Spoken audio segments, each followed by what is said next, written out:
Hey there, Fighting Knights fans. Welcome to this week's edition of the Nightly Review. Let's start things off with our men's golf team who finished third at the Matlock Invitational last week. Mateo Gomez had his second straight top 10 finish, and the Fighting Knights have a week off before they return to action at the Pirate Invitational on February 23rd and 24th. Women's basketball traveled to Nova Southeastern on Wednesday, where Zakara Bailey had a team-high 14 points.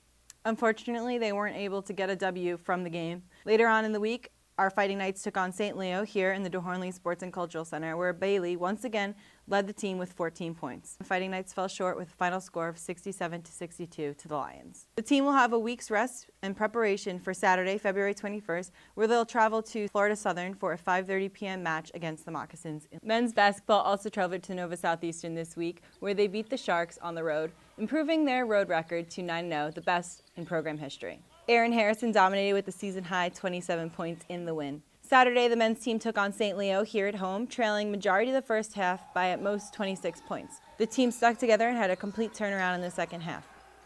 Harrison's steal and slam dunk rallied the team and brought the game back within reach. A pair of turnovers were enforced by our men's basketball team, which seemed to turn the table around for the Fighting Knights. Sticking together and keeping their heads in the game, Ben Berry helped with 10 points and a pair of threes and a team best 4 assists. David Johnson also added 10 points and 4 boards to help carry the team with the great comeback win against the Lions. Harrison had 27 points, 6 boards, 5 steals, and 3 blocks in the win. And I had the opportunity to catch up with him as he was named Sunshine State Conference Player of the Week this week for the first time in his career and Lynn's first men's basketball Player of the Week selection since the 2009 season. Aaron, can you just tell me how you feel about winning this accomplishment, as you just told me it was a long time coming? I'm really honored by it. Out of all the great players we have in our league, they chose me. I know a couple players from Berry had great games. A couple players from Nova and St. Leo had great games, so I'm just honored. All right, Aaron, and this week we play Palm Beach Atlantic at home on Wednesday in non-conference action before traveling to the #1 team in the country, Florida Southern, on Saturday. What are we going to do to prepare this week and hopefully see you score your third straight game of 27 points? First, we just got to get a better game plan of playing at home. We've been playing pretty bad at home. We just got to find a way to overcome all of our adversity as we've been doing all year, and we'll take care of Florida Southern on the road because we're a great road team. 9-0. All right, Aaron. Well, the Fighting Knights return to action on Wednesday night at 7:30 p.m. in the DeHornley Sports and Cultural Center. Thanks, Aaron. Thank you. After we play home at Palm Beach Atlantic on Wednesday, our Fighting Knights will travel to the #1 team in the country, Florida Southern, for a 7:30 p.m. game in Lakeland on Saturday. Lynn University's 7th-ranked men's tennis team defeated 10th-ranked Valdosta State here at home this past Saturday. They then traveled to St. Leo, where they battled hard but fell short against the Lions 5-4 on Sunday. The Fighting Knights are 3-1 overall and 1-1 in Sunshine State Conference play, and they will be back on the road this Friday, February 20th, when they travel to Eckerd. Our blue and white women's tennis team also won against Valdosta State this past Saturday, but were unable to defeat the Lions on the road on Sunday, falling 6-3 in conference action.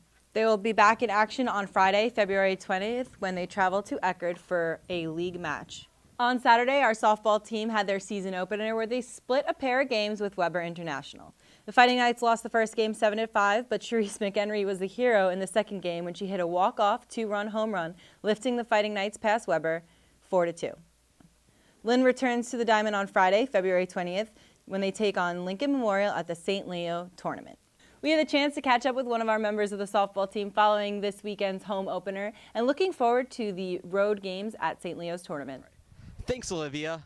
All right, so Missy, we played our first home game of the season. What were we doing well in that game? I think the second game we just kind of adjusted to how we wanted to play mentally. Especially the past week, we've been really working on having a plan, and I think after going from the first game, we reevaluated that plan and we just really put it into action and we executed it well. All right, this was your first home game. How did that feel? It felt great, especially to have a win underneath my belt for that.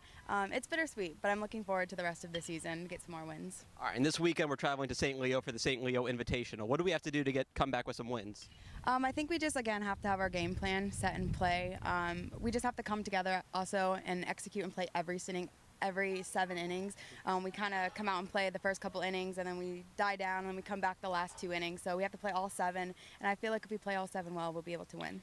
All right, thank you. Our baseball team swept Tuskegee in a 3-game regional series on the road this weekend. On Saturday, Max Watt pitched 6 innings and tossed 12 strikeouts for a career high. The Fighting Knights will head back to Alabama this weekend when they take on Stillman for another 3-game regional matchup. Women's golf won the World Golf Invitational this past week, where Jessica Bradley was named the individual champion. Bradley finished in the top 10 for her 18th straight tournament and was named the Sunshine State Golfer of the Week. Women's golf is currently playing at the Lady Mock Classic in Lakeland, Florida. Check back to lynnfightingknights.com for complete results. Our swim team travels to Orlando this week for the Sunshine State Conference Championships, which begin on Thursday, February 19th. We had the opportunity to catch up with a member of our swim team in preparation for the upcoming conference championships. Thanks, Olivia. I'm here with Thalie Carmigniani, and Thalie, we're going to be starting the conference championship this week. What are the team's expectations going into the SSC championship? We have a lot more depth this year than the past 2 years, so I guess it's to reach closer to the podium. So I would say either 5th place or 4th place in general. Now, you yourself are looking to have certain expectations. What are you trying to accomplish here at the tournament? I'm trying to do my best and try to qualify for nationals for the 3rd time. Any specific events that you're trying to qualify for? The 1,000, the 500, and the 200 backstroke. Well, good luck. Thank you so much. Well, the Fighting Knights will be taking part in the SSC Championship beginning on Thursday, and the tournament will go through Sunday. You guys can get updated results at lynnfightingknights.com, and then updates as the meet's going on by following us on Twitter at Lynn_Knights. Good luck. Thank you. Bye. Well, fans, that's all I have for you this week. Make sure you log on to lynnfightingknights.com to check the latest news, scores, and statistics. Don't forget to like us on Facebook and follow at Lynn_Knights on Twitter and Instagram. Until next time, I'm Olivia Coiro, and go Fighting Knights.